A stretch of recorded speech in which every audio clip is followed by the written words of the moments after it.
Hello students, in today's class we are going to discuss preparation of dihydrogen, the methods through which we can prepare dihydrogen. Dihydrogen, which is the most abundant element in the universe.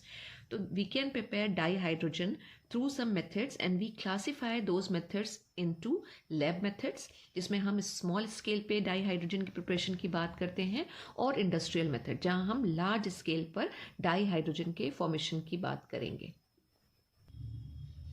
So first of all we will discuss lab methods. और जो पहला lab method है जिससे हम dihydrogen prepare कर सकते हैं वो है by the reaction of zinc metal. Right, zinc metal with dilute HCl. Zinc metal and dilute HCl. We know कि जब मेटल्स जो हैं डाइल्यूट एसिड्स के साथ रिएक्ट करती हैं तो हाइड्रोजन डिस्प्लेस होता है. इस रिएक्शन में क्या होगा, ZnCl2 का सॉल्ट बनेगा प्लस हाइड्रोजन जो है वो लिबरेट होगी. राइट, और हम रिएक्शन को बैलेंस कर सकते हैं. Zn plus 2HCl will give ZnCl2 and dihydrogen. This is the first method to prepare dihydrogen in lab. Another method through which we can prepare dihydrogen is by the reaction of zinc with NaOH.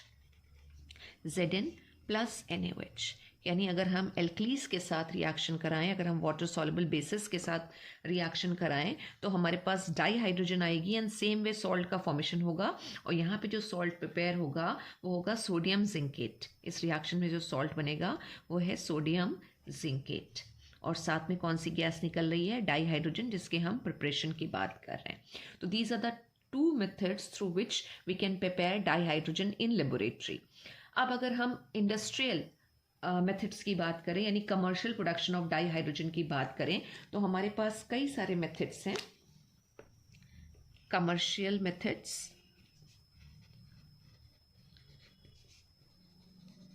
जिसमें से पहला method है by the electrolysis of water. Water जिसका formula होता है H2O. अगर हम water की इलेक्ट्रोलिसिस करें, राइट, वाटर एक बिल्कुल रॉ मटेरियल की तरह काम करेगा. वाटर हमारे प्लैनेट अर्थ पे काफ़ी अमाउंट में प्रेजेंट है. तो अगर हम वाटर की इलेक्ट्रोलिसिस कर रहे हैं, राइट, इलेक्ट्रोलिसिस ऑफ वाटर, तो वाटर की इलेक्ट्रोलिसिस से हमें डाईहाइड्रोजन मिलेगा. राइट, अब रिएक्शन क्या आएगी इसके लिए, H2O हमने इलेक्ट्रोलाइज किया यानी इलेक्ट्रिसिटी की हेल्प से हमने इसको जब ब्रेक डाउन किया, we will get H2 plus O2. Water जो है हाइड्रोजन और ऑक्सीजन के कॉम्बिनेशन से ही बनता है और इलेक्ट्रोलिसिस पे हमें वापस से क्या मिल रहा है, हाइड्रोजन मिल रहा है. तो ये एक हाइड्रोजन को बनाने का, हाइड्रोजन को प्रिपेयर करने का कमर्शियल मेथड है.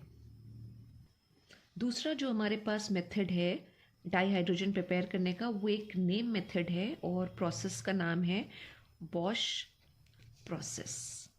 इस प्रोसेस से भी हम डाईहाइड्रोजन प्रिपेयर करते हैं और उस पूरे प्रोसेस में, इस पूरे मेथड में 2 रिएक्शंस इन्वॉल्व हैं या 2 स्टेप्स इन्वॉल्व हैं. फर्स्ट स्टेप जो है वो है production of coal gas. Right, Bosch process में 2 रिएक्शंस आती हैं, 2 स्टेप आते हैं और इसमें पहला जो स्टेप है वो है production of water gas. Water gas is basically a combination of carbon monoxide and dihydrogen. और इस स्टेप को भी हम बोलते हैं, यानी ये जो स्टेप जो है वो भी एक नेम है इसका, and this step is called coal gasification. Coal gasification. Bosch process से हम डाईहाइड्रोजन प्रिपेयर करेंगे, 2 स्टेप में करेंगे. पहला कहलाता है कोल गैसिफिकेशन. और कोल गैसिफिकेशन क्या है, basically it is a process of producing water gas from Coke और कोल.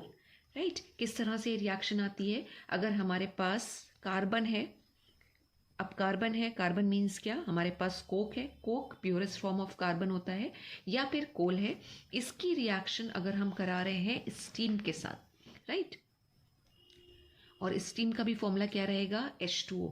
अगर हम इसकी रिएक्शन करा रहे हैं कुछ इस तरह से और टेम्परेचर को हम रख रहे हैं 1000 डिग्री सेल्सियस से अबव, तो हमको यहाँ पे मिलेगी वाटर गैस. अगेन ये वाटर गैस है, 2 गैसेस का कॉम्बिनेशन है, CO plus H2. This is called water gas. तो पहले स्टेप में हमें डाईहाइड्रोजन मिल रही है लेकिन कॉम्बिनेशन में मिल रही है, इसके साथ कार्बन मोनोऑक्साइड गैस भी इन्वॉल्व है. और डाई हाइड्रोजन को अब हमें इस कार्बन मोनोऑक्साइड से सेपरेट करना पड़ेगा। लेकिन कार्बन मोनोऑक्साइड को हाइड्रोजन से सेपरेट करना या यहाँ से कार्बन मोनोऑक्साइड को रिमूव करना थोड़ा सा एक डिफिकल्ट प्रोसेस होता है, आसानी से रिमूव नहीं होता, हमें प्योर हाइड्रोजन ऑब्टेन नहीं होगी। लेकिन अगर कार्बन मोनोऑक्साइड की जगह पे कार्बन डाइऑक्साइड हो, राइट, तो कार्बन डाइऑक्साइड इजीली रिमूव हो जाता है। तो सेकेंड स्टेप में क्या होगा, इसी कार्बन मोनोऑक्साइड को हम कार्बन डाइऑक्साइड में कन्वर्ट करेंगे और ये जो रिएक्शन आएगी जहाँ पे हम कार्बन मोनोऑक्साइड को कार्बन डाइऑक्साइड में कन्वर्ट कर रहे हैं वो कहलाती है water gas shift reaction. Water gas shift reaction.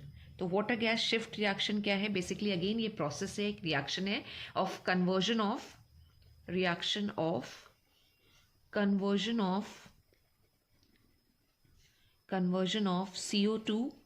CO2 carbon monoxide को हम कार्बन डाइऑक्साइड में कन्वर्ट कर रहे हैं।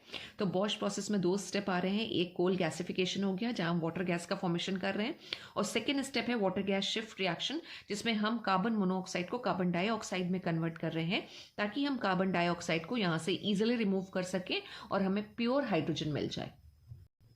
और इसके लिए हम करते क्या हैं, वाटर गैस को यानी CO+H2 को हम स्टीम के साथ रिएक्ट कराते हैं। ये वाटर जो हमने यहाँ पे लिया है, दिस इज स्टीम के साथ रिएक्ट कराते हैं इन प्रेजेंस ऑफ कैटलिस्ट, यानी इस रिएक्शन में कैटलिस्ट भी यूज होगा। और कैटलिस्ट जो हम ले रहे हैं वो है एक mixture of ferric oxide and chromium oxide. Ferric oxide यानी कि Fe2O3 प्लस क्रोमियम का ऑक्साइड, ठीक है, Cr2O3। क्रोमियम का ऑक्साइड लेते हैं और कैटलिस्ट की प्रेजेंस में ये रिएक्शन होती है तो we will get carbon dioxide और प्लस क्या आ जाएगा यहाँ पे H2। हम रिएक्शन को बैलेंस कर लेते हैं, ये बैलेंस रिएक्शन आ जाएगी। तो अगेन यू कैन सी हमें क्या मिल रहा है, डाई हाइड्रोजन मिल रहा है, प्योर डाई हाइड्रोजन यहाँ ऑब्टेन होगा। और जिस मेथड से ऑब्टेन हो रहा है वो एक नेम मेथड है बॉश प्रोसेस। वाटर गैस को हम नेचुरल गैस से भी ऑब्टेन कर सकते हैं, राइट। जब हम कमर्शियल स्केल की बात करते हैं तो एक हो गया इलेक्ट्रोलिसिस ऑफ वाटर, दूसरा है बॉश प्रोसेस, और तीसरा अगर हम बात करें तो फ्रॉम नेचुरल गैस। और नेचुरल गैस कौन सी है हमारे पास, मीथेन। तो हम मीथेन से भी डाई हाइड्रोजन ऑब्टेन कर सकते हैं। मीथेन की रिएक्शन हम कराते हैं H2O के साथ, स्टीम के साथ। स्टीम का मतलब ये है कि टेम्परेचर बहुत हाई होगा, यहाँ पे वाटर स्टीम की तरह एक्ट कर रहा है या स्टीम के फॉर्म में प्रेजेंट है, और कैटलिस्ट चाहिए निकल क्रोमियम, और टेम्परेचर अगेन काफ़ी हाई रहता है क्योंकि वाटर को हमें स्टीम में कन्वर्ट करना है 820 डिग्री सेल्सियस। तो we will get carbon monoxide plus 3H2। और यही कार्बन मोनोऑक्साइड अभी हम बात कर चुके हैं कि रिमूवल इसका थोड़ा सा डिफिकल्ट होता है, तो हम कार्बन मोनोऑक्साइड को कार्बन डाइऑक्साइड में कन्वर्ट करते हैं। उसके लिए हम क्या कर रहे हैं, वाटर के साथ अगेन स्टीम के साथ इसकी फिर से रिएक्शन कराएंगे इन प्रेजेंस ऑफ कैटलिस्ट। तो this carbon monoxide will get converted into carbon dioxide plus H2। तो ये रिएक्शन आ रही है जहां हम नेचुरल गैसेस से भी डाई हाइड्रोजन को ऑब्टेन कर रहे हैं। एक और मेथड हमारे पास है जहां पे हमें dihydrogen as a by product मिलती है, और वो है इलेक्ट्रोलिसिस ऑफ ब्राइन सोल्यूशन।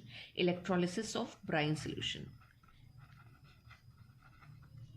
और ब्राइन सोल्यूशन क्या होता है, ब्राइन सोल्यूशन होता है NaCl का एक्वस सोल्यूशन।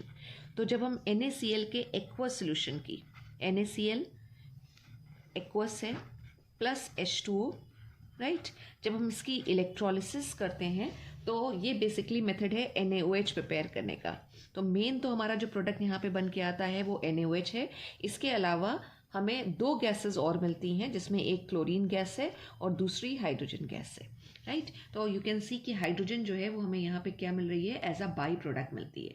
हम इलेक्ट्रोलिसिस पूरा प्रोसेस करते हैं तो इलेक्ट्रोलिसिस के प्रोसेस में 2 गैसेस आ रही हैं जिसमें से जो क्लोरीन गैस है ये हमें एनोड पे मिलेगी और जो हाइड्रोजन गैस है वो हमें कैथोड में मिलती है। और NaOH जो है वो सेल के अंदर ही प्रेजेंट होता है, जो इलेक्ट्रोलाइटिक सेल हमने यूज़ करी है वहाँ पे ही NaOH प्रेजेंट होगा। तो these are some methods through which we can prepare dihydrogen in lab as well as we can prepare dihydrogen on large scale. Thank you so much, students.